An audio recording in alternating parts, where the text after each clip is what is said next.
Good afternoon, everyone, or good morning if you're joining us from the Midwest or the West Coast. Thank you for joining us today for our webinar discussing the Securities and Exchange Commission's proposed cybersecurity rules for investment funds and advisors. My name is Kaylee Alessandro. I'm the Director of Marketing at Omega Systems. We are an MSP and MSSP with more than 20 years of experience supporting firms across a variety of industries, including financial services. I want to jump right in and introduce you to our esteemed speakers today. We're thrilled to have Jan Felina from Stradley, Ronon, Stevens & Young with us. And Jan's going to give us some great perspective on what the SEC is thinking with these proposed cyber rules. We're also joined by my colleague from Omega, Rick Mutzel. I'm going to let each of these lovely folks introduce themselves to you a little and tell you about their expertise and background. So Jan, why don't we start with you? Thanks, Kaylee. Good afternoon, everyone, or good morning. I'm Jan Felina. I'm the co-chair of Securities Litigation Enforcement practice at Stradley Ronon. I came to Stradley from the SEC, where I was in the trial unit for 15 years. And at the SEC during the time, the cybersecurity and the cryptocurrency enforcement unit was designed, and have worked in both of those areas when I was there. Happy to be here. Thanks for Good morning, afternoon, everybody. My name is Rick Mutzel. I've been with Omega Systems for 10 years now, and I am our security compliance officer, as well as heading up our security operations team and managing our technology stack. Awesome. So there is no shortage of information that we want to cover today. We want to dive into some of the context that has led us here with these SEC rules, and obviously cover some of the specific elements of the rules that you'll need to be aware of in advance of that final rule passing, probably later this year. Before we jump in, let me ward off some logistical questions that we typically see.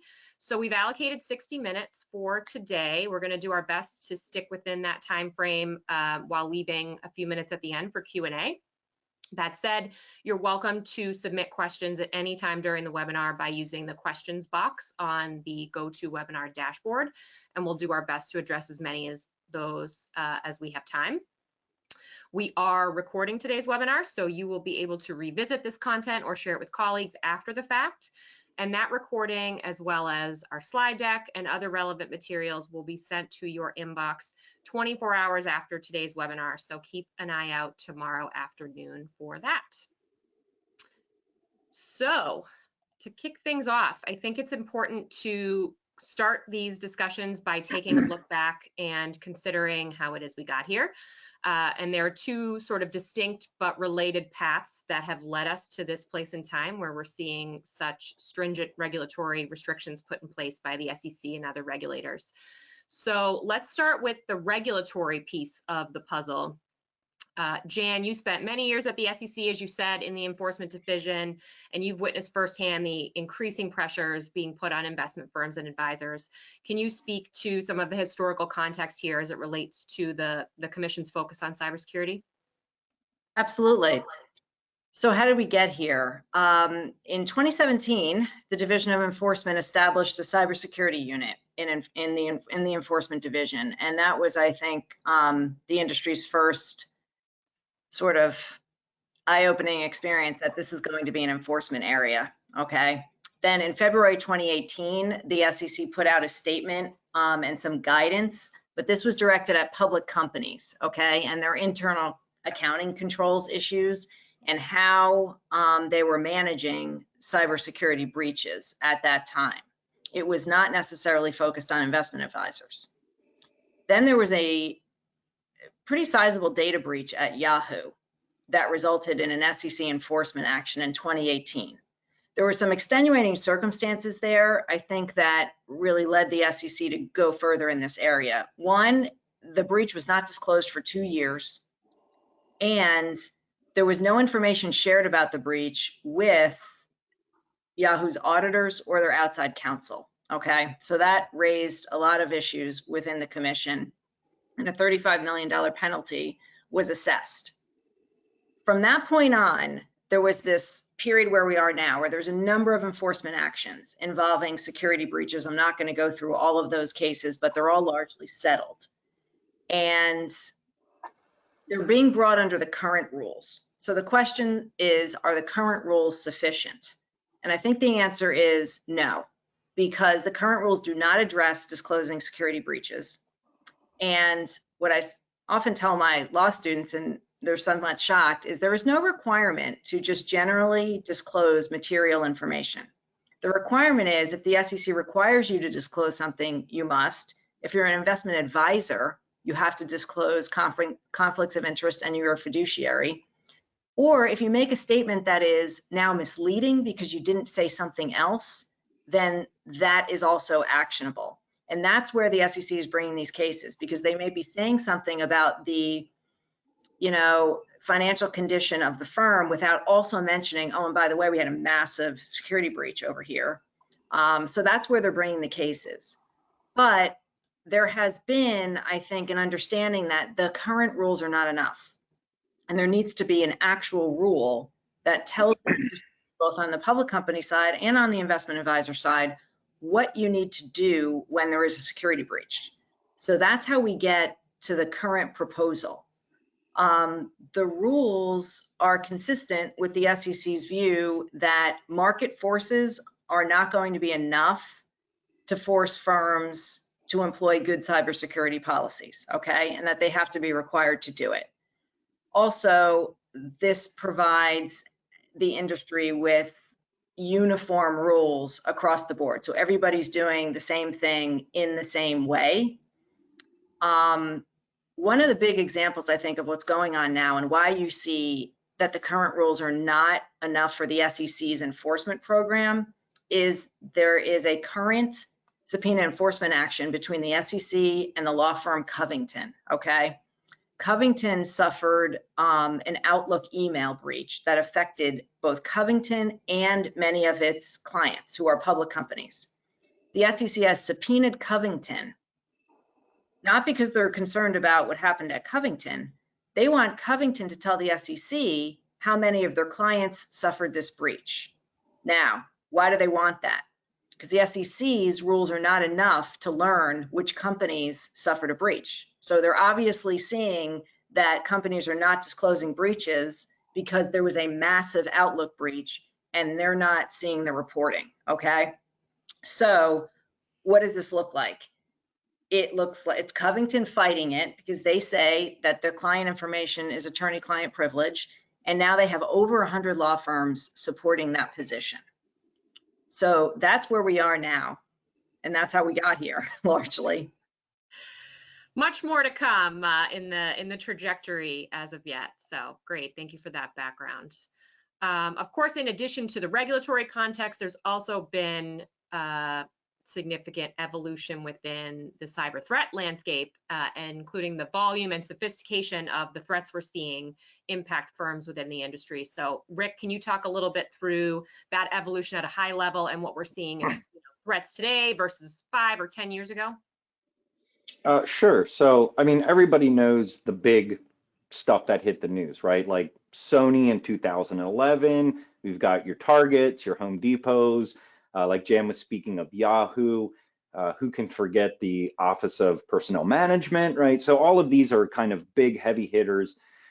These are typically going to be large groups of information, both personal credit card information with like British Airways, Ashley Madison. You know, these things are all in the news, and historically they go back and back and back.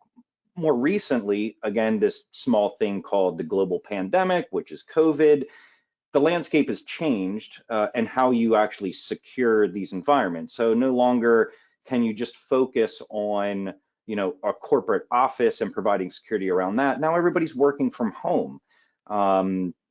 You're not seeing as much, you know, put into securing, well, I don't want to say not seeing as much, but you're struggling now with how do you secure a work from home environment.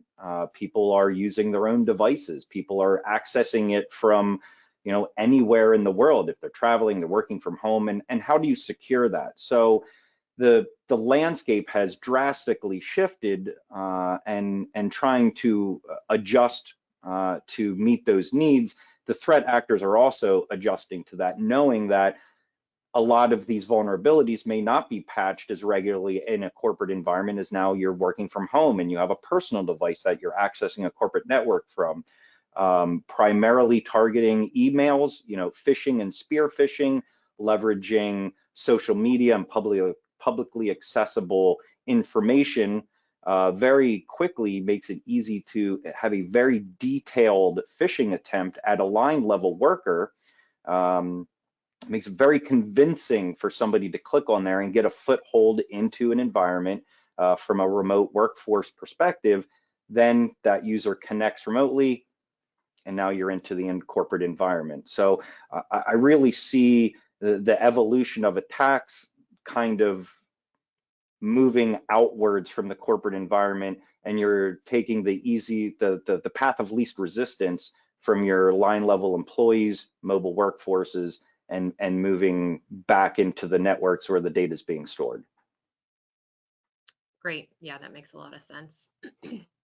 So in the last 14 months or so, there have been a handful of different proposed rule sets put out by the SEC with the intent of increasing cybersecurity risk management practices. We had last year the 2 primary rules for advisors, as well as the proposed rule for public companies. And then just a few weeks ago in mid-March, the commission introduced several more rules to Regulation SP and some other specific rules for broker-dealers, clearing agencies, and other market participants. So, we're seeing continued focus, as expected, on cyber risk management. Jan, at a high level, how would you sort of summarize the SEC's goal with these proposed rules? What are the, maybe the common threads between those top 2, the one we're going to discuss today, and the public companies, and what do they tell us really about how the commission intends to govern in the coming years? Sure. So what we're seeing is the general goal for both public companies and the advisors and fund rules is to formalize the requirements and across the industry and provide notice to the industry of what is required. That is the goal. The actual rules as written, there has been much debate in the industry whether or not the goals have been overshot. In other words, there is too much detail, there is too much control, there is too much SEC determining what cybersecurity rules should be. So that's the first part. For public companies, the point was to inform investors of the risk management policies at each company and to formalize the disclosure requirements so that for the SEC's perspective, they're easier to enforce because you know what those goals are and what those requirements are. On the investment advisor and the fund side, it's the stated goal is to ensure the efficacy of the practices to assess and address the breaches in the industry, across the industry. The pushback from the industry is this the SEC's role? Who should be doing this? Who should be determining whether or not those practices are sufficient? And then secondly, investment advisors and funds, the view is they're really not prepared for the risk that is present through the use of service providers, okay? So service providers are playing a much bigger role in the advisor and the fund industry than they ever have before. And whenever you have service providers outside of those entities, there's cybersecurity issues there. And the SEC's goal is to reduce that risk, or at least inform folks and have the firms prepared to address those risks. Great. So obviously for the purposes of most of our discussion today, we're going to zero in on the specifics of the first rule here, which was proposed back in February of 22 and is going to be applicable to the majority of the folks listening in today. But I do want to get into the meat of some of these rules. There's a lot to cover. From sort of a 50,000-foot overview, what we're looking at in the SEC's proposed requirements for funds and RIAs is broken down into these topical focus areas. So naturally, everything from policies and procedures to periodic risk assessments, incident response plans, and then there's going to be some interesting components that we'll discuss related to board oversight, reporting and disclosure. We probably will not have time to touch on every single one of these today, but Jan, do you want to sort of speculate as to the scope here that you see at the, again, that 50,000 foot overview? Yeah, I think it's helpful, at least it's helpful to me when I read all of this information, and it's a ton, to break it down into really 4 categories.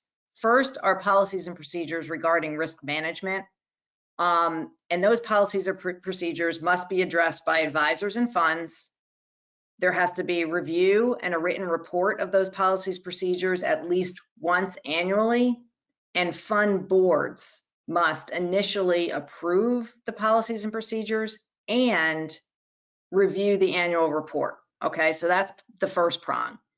Second is firms have to report significant cybersecurity events within 48 hours, and we'll dive into that later, but that's point number 2. 3 is disclose all material events that you've had in the last 2 years. And of course, the question there will be, what's material? Because in the public company realm, you always have a 5% rule when we're talking about financial statement amounts. But then you also have qualitative materiality that's part of a staff accounting bulletin, and neither of those parameters are applicable here. Third, you have, fourth, you have record keeping. Okay, so the advisors and the funds now have a slate of record keeping that they have to do under these rules. So advisors have to keep, obviously, the policies and procedures, the annual review form.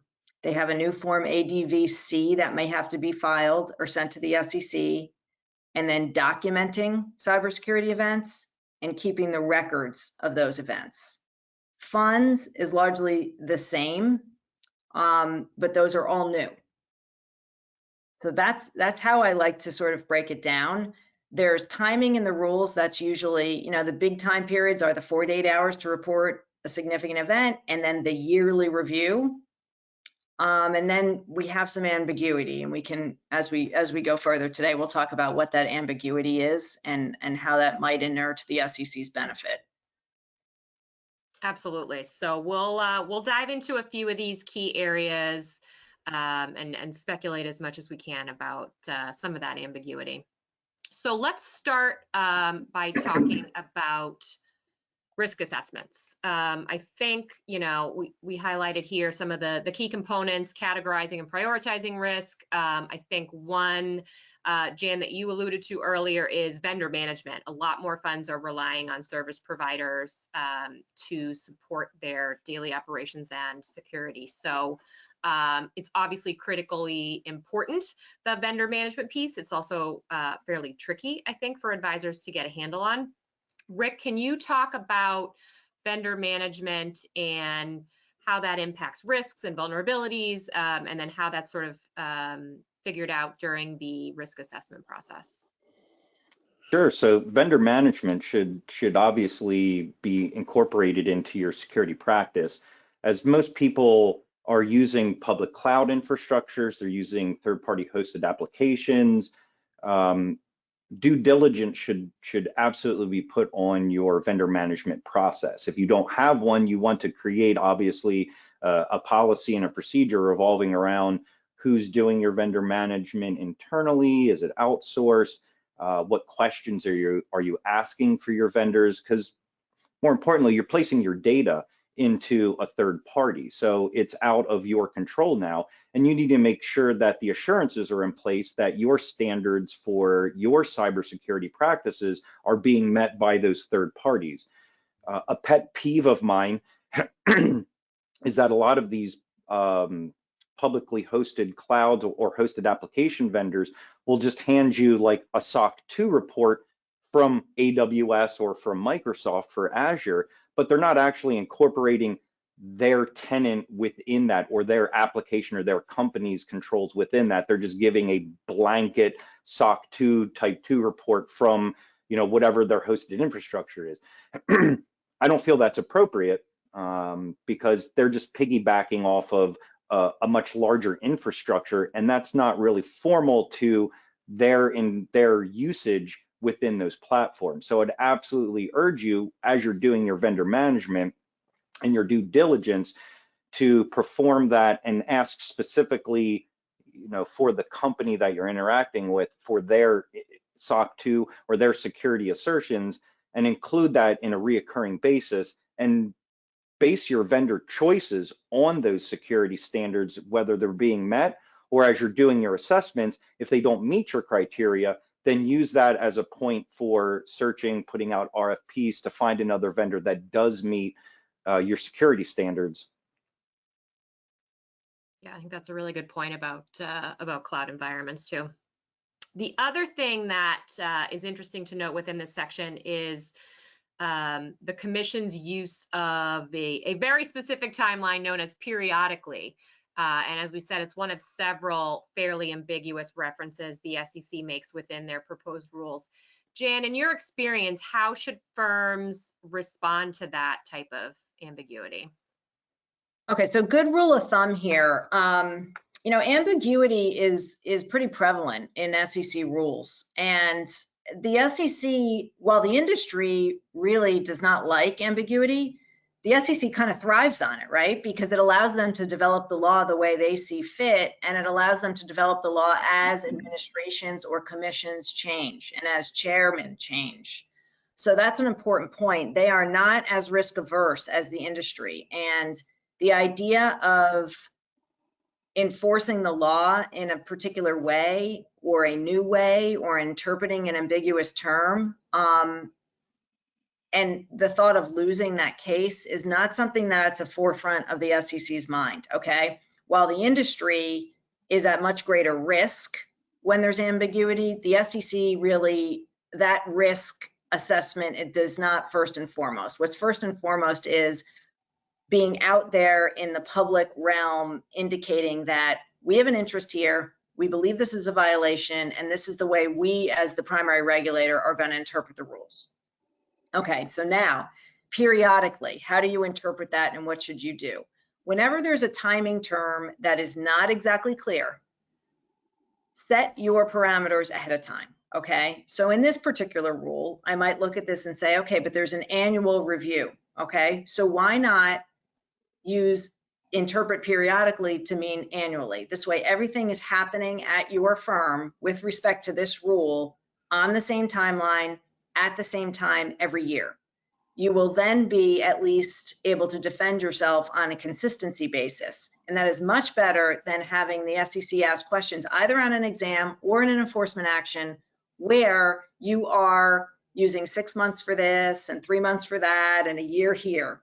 That is not going to necessarily suit you, right? And if they haven't said annually and they're using periodically, then periodically maybe for your firm is annually, okay?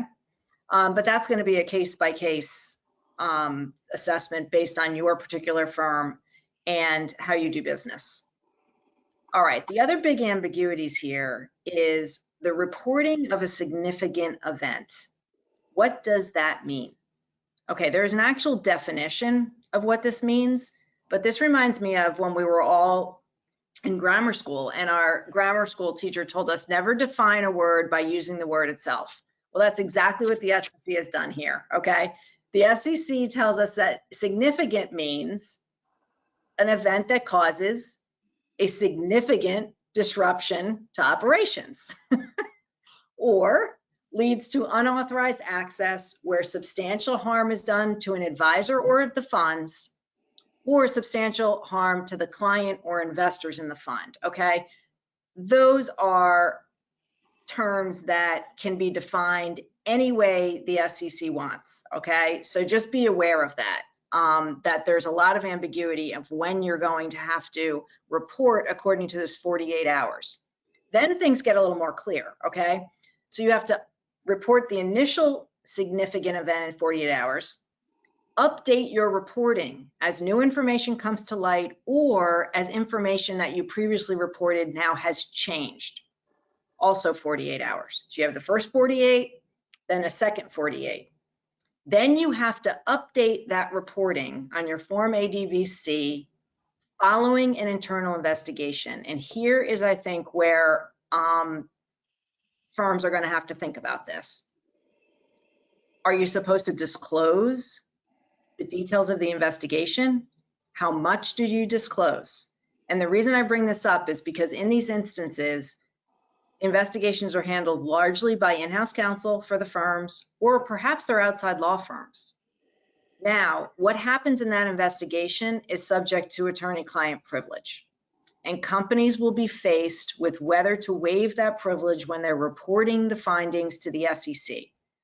So this particular portion of the rule, I would recommend be treated similar to when a public company has to do an internal investigation and then has an enforcement action. You can protect your attorney-client privileged information, you just have to be careful about doing it. And when you set the parameters for your internal investigation, keep in mind allowing yourself the opportunity to protect the attorney-client privileged information if that's what you ultimately choose to do, or at least if you want to leave your firm the opportunity to do that at a later time. Audit firms are extremely flexible when it comes to this. The SEC is not necessarily, however, keep in mind they can't ask you to waive that privilege. So if your choice is to not waive it, you can disclose what you need to disclose to comply with the rule, but indicating to the SEC, the reason we've given you this much information and not more is because the rest is privileged and we're maintaining that privilege. So why would you want to do that? Because remember, it's not just the SEC. You could have private lawsuits coming in and you want to protect your lawyers' thinking and analysis during this whole process from discovery and outside inquiries. Yeah, that's interesting. It's a very interesting perspective. And we'll come back to disclosure again in a little bit so we can circle back to some of these points as well. Let's talk about the information protection section of the rule, where we see the SEC get a little bit more specific about the types of data and information funds and advisors should be protecting, where data lives, how it's stored, how it's accessed, and obviously how it's safeguarded. Rick, I know one of your favorite catchphrases is, how can you protect your data if you don't know what it is or where it is?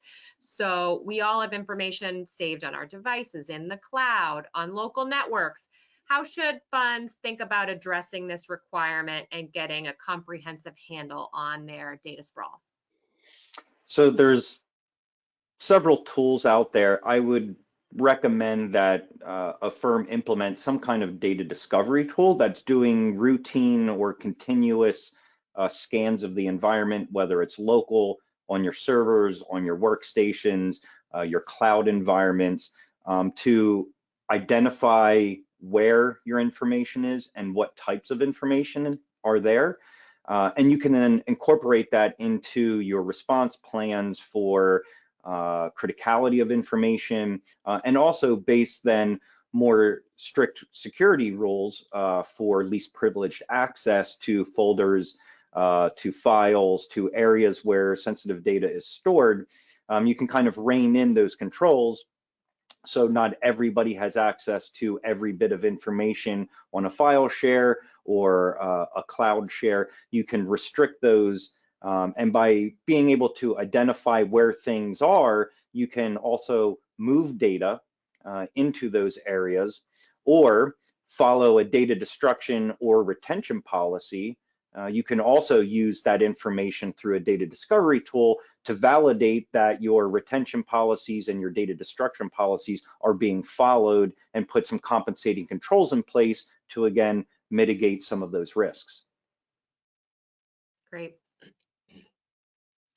In terms of user security and access, the SEC is expecting to see requirements and restrictions around access control, as you said, ensuring only those who need it have access to certain systems and information, and obviously enabling practices to prevent unauthorized access. They call it a requirement for, at least two-factor authentication, and of course, we're seeing that as a must-have on cyber liability insurance applications as well. But you talked at the top about, you know, in the evolution of the threat landscape, remote and hybrid workspaces and the impact they're having. So, you know, all these different tools we use for secure remote access, MFA, VPN, et cetera. What are some of the big remote access considerations that firms need to think about, you know, whether they're operating a remote or a hybrid workplace? Yeah, so I think the firms need to make a decision, I think foremost of who's allowed to remotely access the environment and what devices are they allowed to access that from. So that kind of makes a clear-cut delineation of we're only going to allow remote access to our resources from corporately owned computers, or are we going to allow like a BYOD type of policy, and that really then drives where you go from there.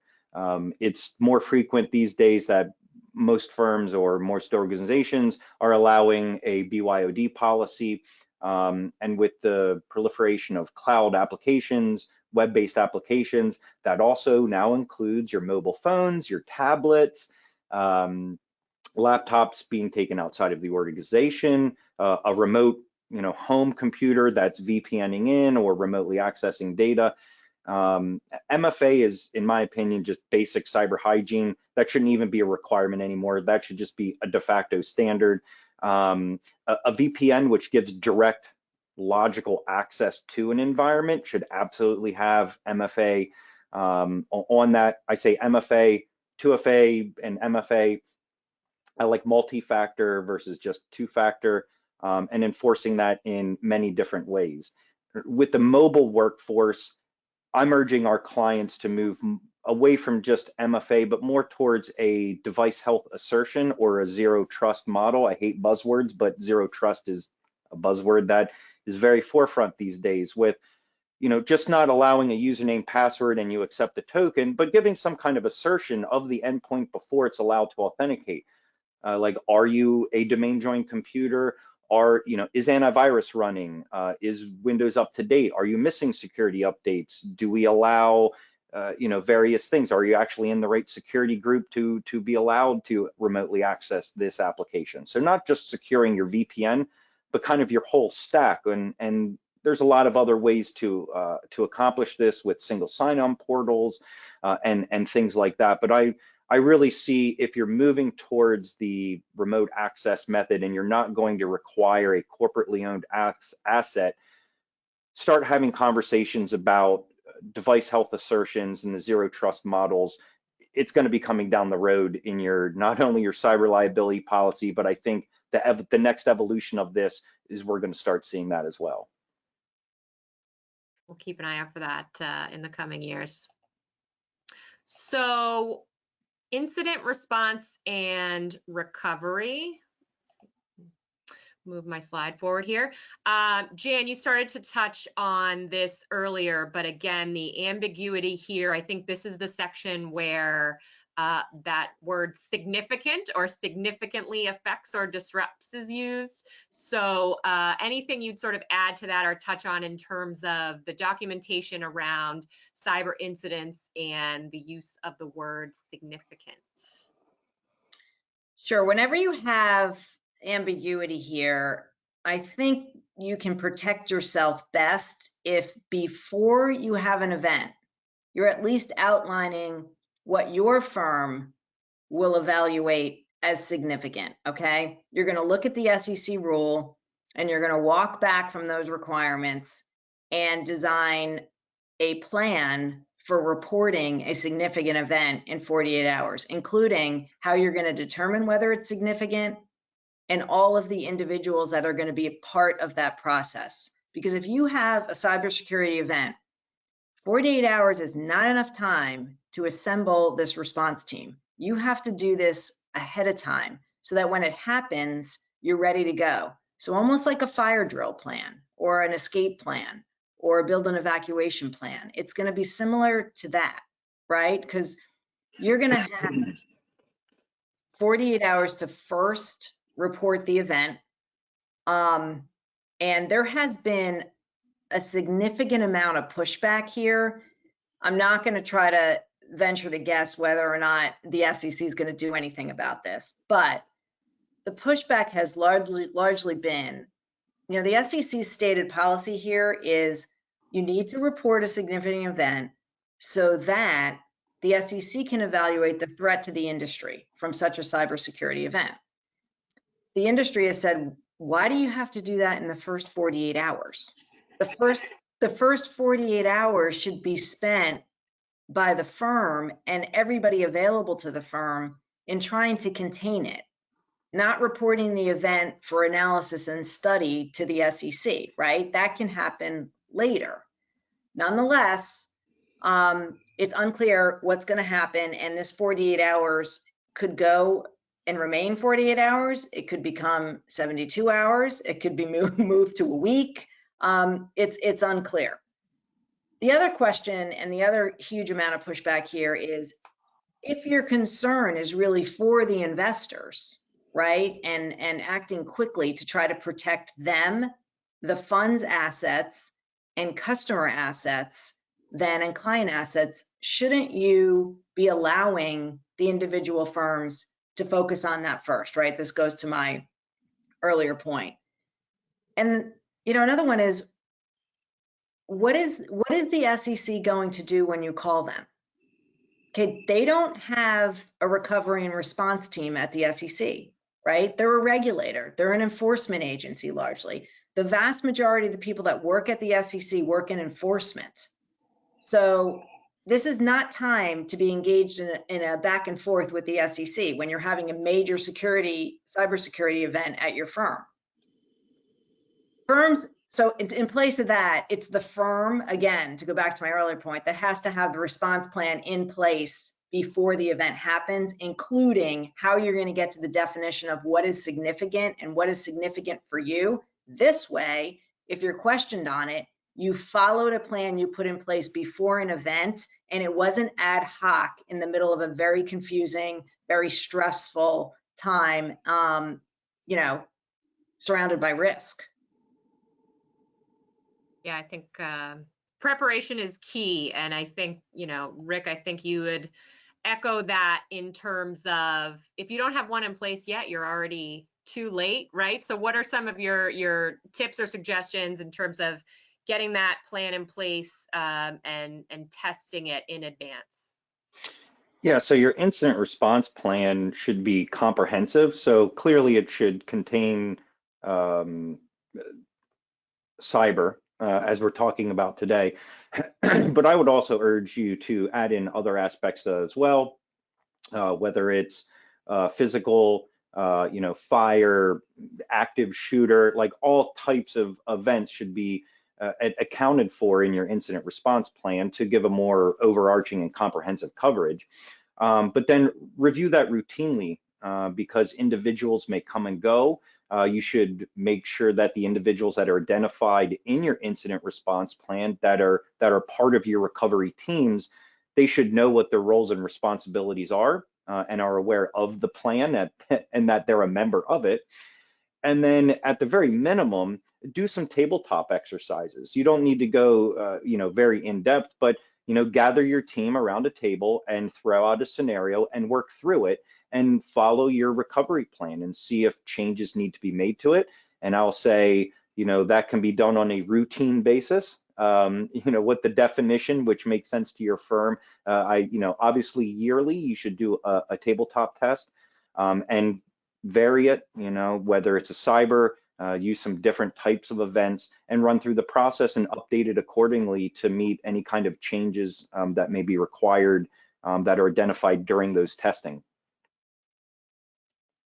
Great. I want to jump ahead if I can and talk about board oversight, which I think a lot of folks will be interested to hear your perspectives on. Sort of a hot buttoned issue. I think it's one thing to expect an ask a funds board to approve the initial security policies, review them annually, but correct me if I'm wrong, the proposed rules seem to be written in a way that is putting some significant pressure on boards. So Jan, A, do you agree with that interpretation based on what you know about the commission and what you've read here? And if so, what's your perspective on how this may or may not change the makeup and or function of investment firm boards moving forward? Sure. Yeah, I do agree with that. The SEC rules, not just this rule, but the rules in the past couple years are increasingly putting more and more substantive obligations on boards of funds, including on their independent directors. And some examples of that, good examples of that, are the liquidity rule for funds has significant board involvement, and the valuation rule, I think, has even more board involvement. And from the SEC's perspective, the board is supposed to be the oversight body, but these rules are really putting substantive obligations on boards. And it's causing folks in the industry to ask the question, who's running the fund? The board is not running the funds. The board is not running the investment advisor. The board is providing an oversight obligation. Boards are largely controlled and regulated by state law, not the SEC. However, when these rules step in and create a role for the board, that's the law now that governs. And you have to ask, are the boards now becoming susceptible to enforcement actions? Because if we're increasingly putting more substantive requirements on boards and now they're at risk for enforcement actions, are we discouraging individuals from serving on boards? And are we discouraging the independent trustees or directors from serving on boards? Because that's an important part of any board. It's a requirement in the Investment Company Act, and too many rules is going to start to impact people's willingness to serve in these roles. So we've seen it in other rules. Here, the board has two responsibilities. One, they have to approve the initial policies and procedures that are required to be implemented under the rule.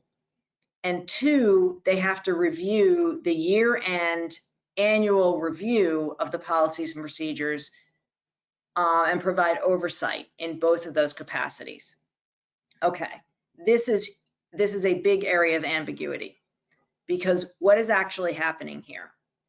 If you have a cybersecurity breach, you can bet that the SEC will say your policies and procedures were inadequate and your annual review was not sufficient. Okay, who's responsible for that? Is it the fund employees and fund management, or is it now the board? So you have to say, I can envision a scenario where the SEC says, well, these policies and procedures were not adequate and the board missed that. Or I could see the SEC saying your annual reviews for the last 2 years included these 3 or 4 red flags and the board missed that. Okay, that's now an enforcement action, perhaps, okay? But it depends on how the actual rule is written as to whether they can bring that action. But this is a very big risk area.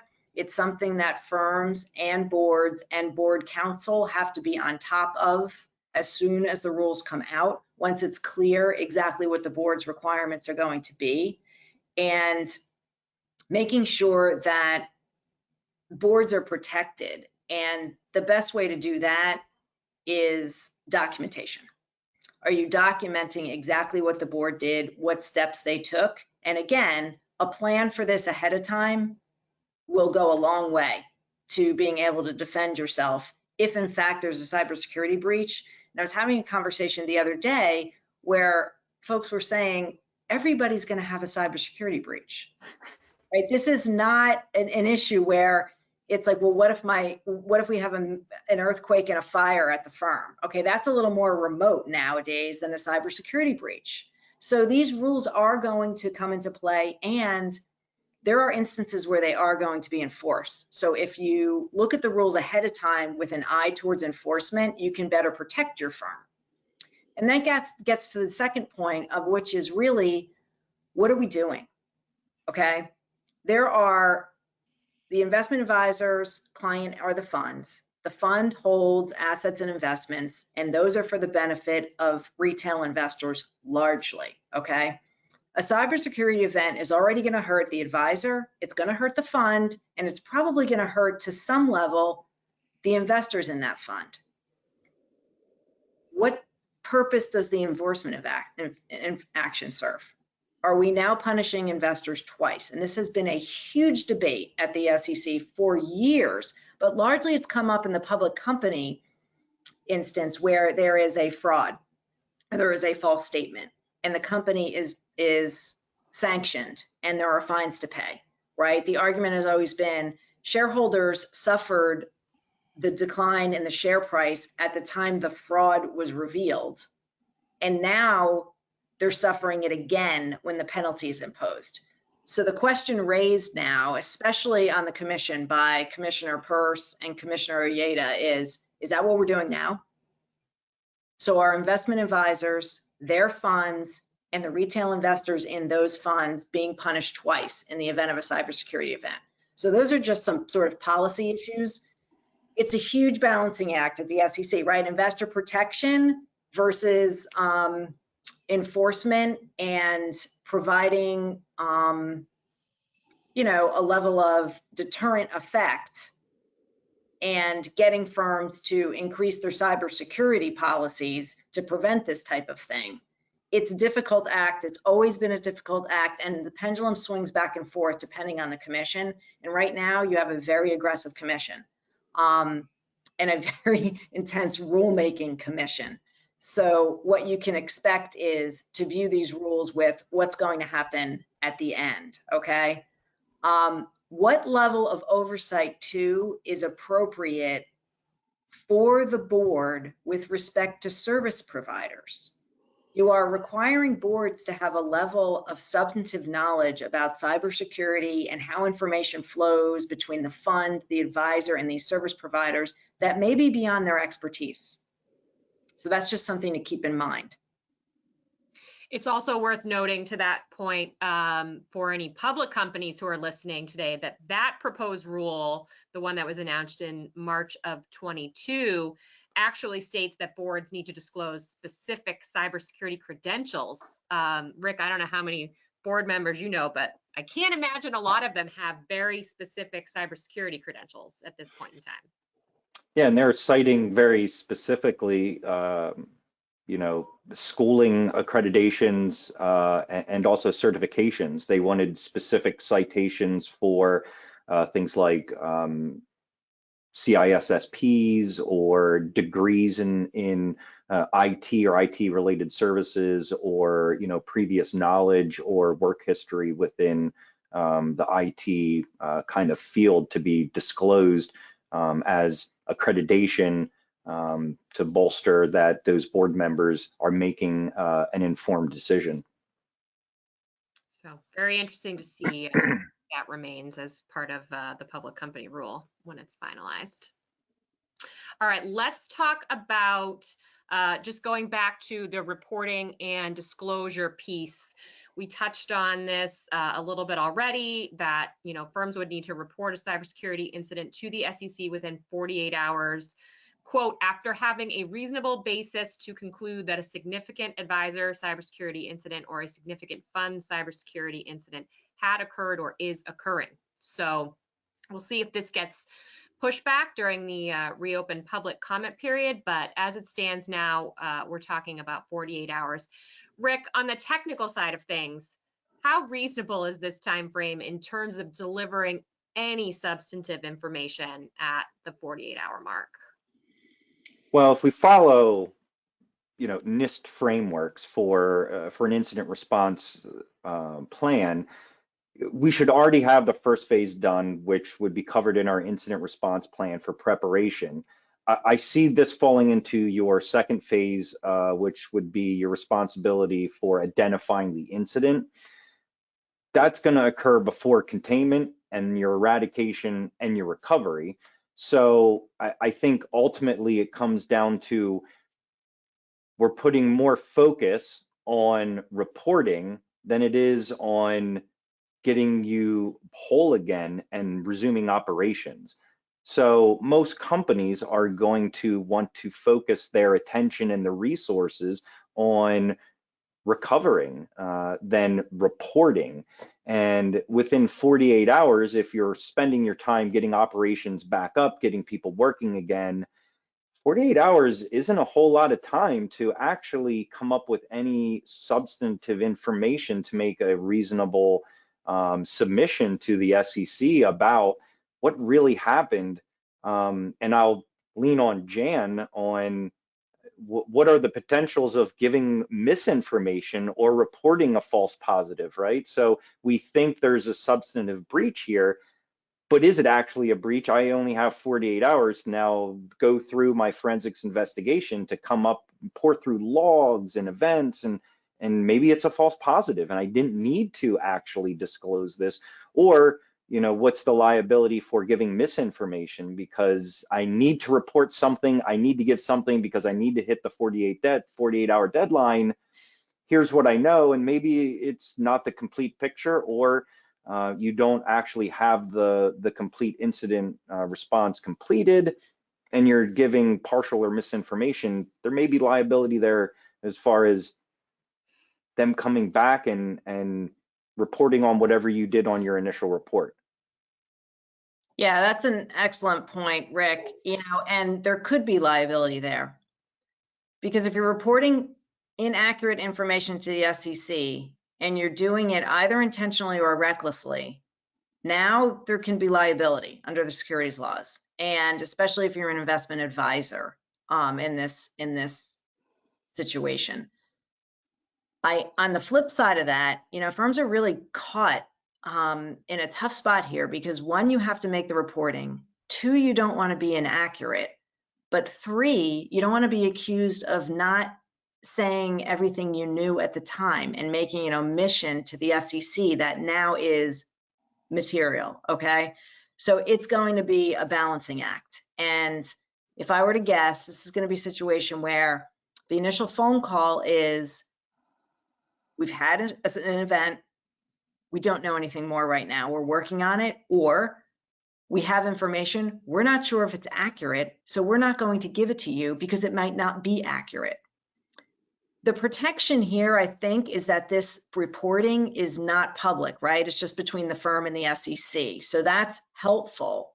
Yet, the SEC is still a federal government agency, and providing them false information is still a tricky area, and it still could be a violation. And this is all going to be dependent upon how the SEC chooses to deal with the industry in these incidents, and whether or not they're really planning to enforce violations in this particular part of the rule, on the 48-hour rule, right? So this is, are we going to, you know, sort of be really ticky-tack with respect to this 48-hour reporting, or are we going to focus on the big picture and firms that just, they had an event and they just like sweep everything under the rug, like we're not going to tell the SEC anything, right? So that's clearly a problem. But there's this huge gap between those two ends that you know, is where there's going to just be a lot of uncertainty.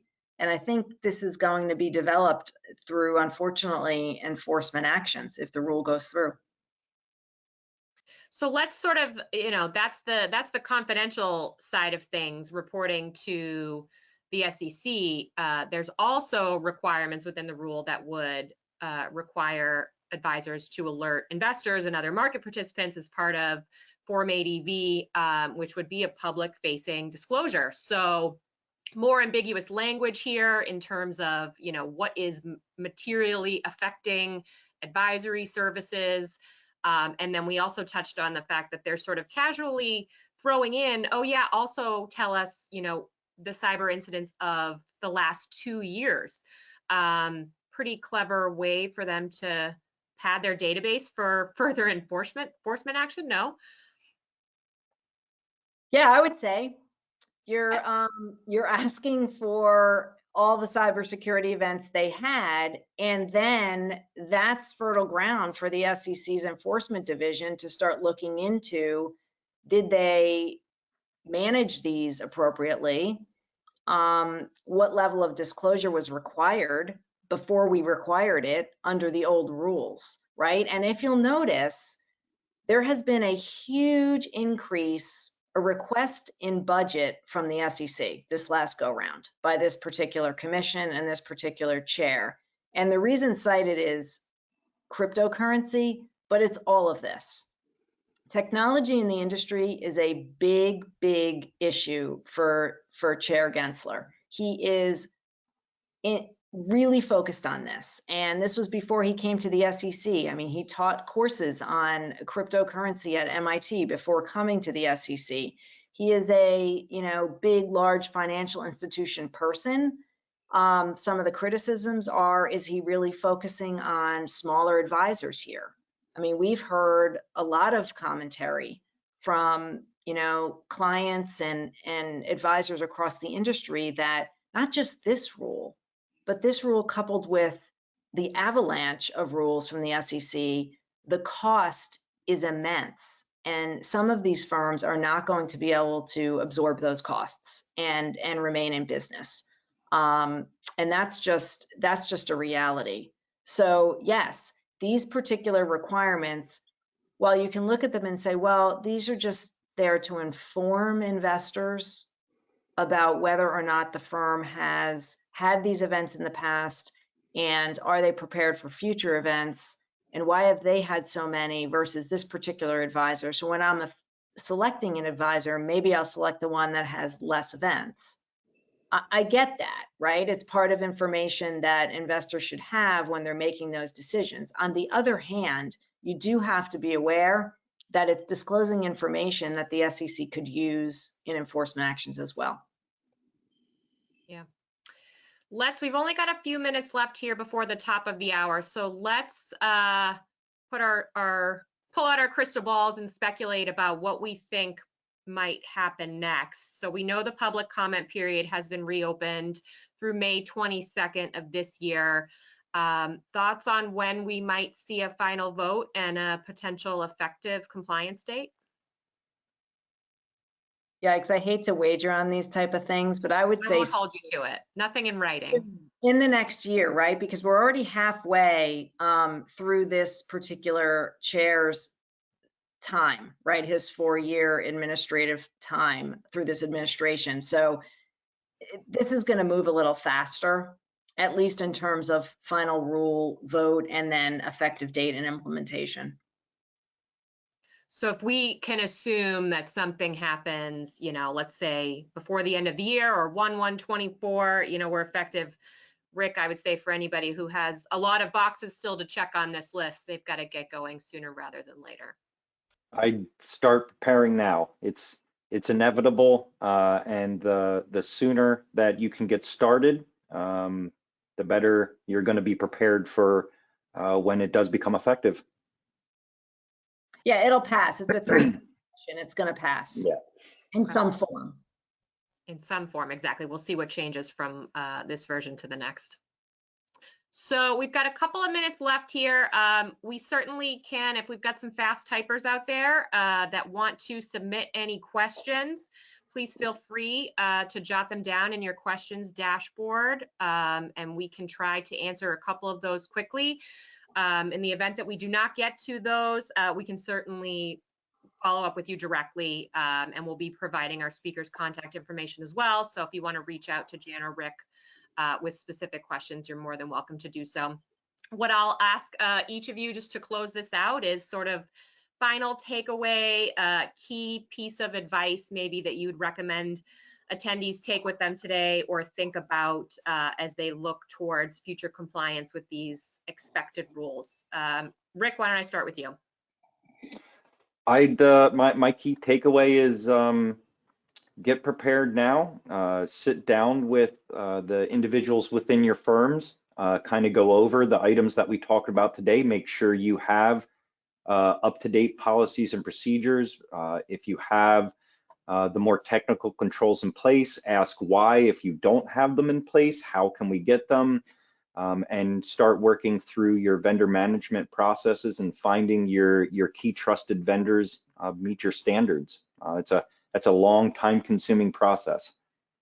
Yeah, it's a long list, absolutely. Jan, key takeaway?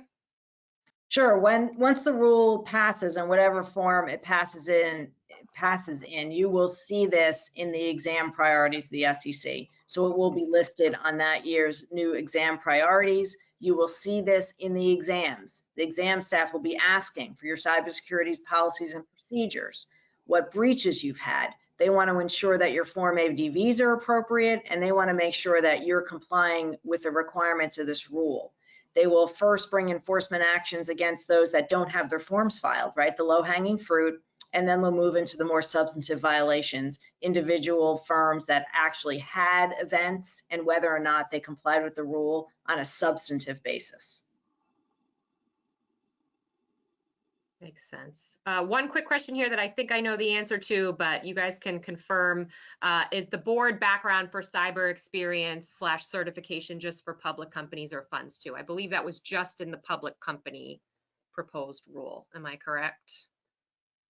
That's my understanding, yes. Okay, so no specific credential requirement for funds at this stage of the proposed rule. That could change.